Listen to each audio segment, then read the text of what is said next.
তো বন্ধুরা, আপনারা কিন্তু দেখতে পাচ্ছেন আমার এই বীজতলা। তো এটি হচ্ছে বেগুনের বীজতলা। তো আপনারা দেখুন, আমার এই বেগুনের চারাগুলি কিন্তু অনেকটা বড় বড় হয়ে গিয়েছে। বন্ধুরা, এই চারাগুলির বয়স আজকে 15 দিন। তো আর 15 দিন থেকে 20 দিন গেলে কিন্তু এই চারাগুলি আমার জমিতে রোপণ করার মতো হয়ে যাবে। তো আপনারা দেখুন, চারাগুলি কিন্তু খুব সুন্দরভাবে বেড়ে উঠছে।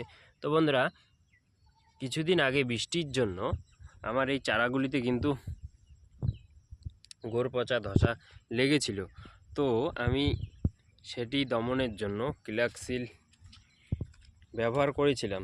তো ক্লিলাক্সিল এবং V3 যদি আপনারা একবার ব্যবহার করেন, তাহলে কিন্তু আপনাদের এই রোগ একবারেই থেমে যাবে চারাতে। তো বন্ধুরা, প্রত্যেক ট্যাঙ্কিতে 30 গ্রাম ক্লিলাক্সিল এবং 20 ml V3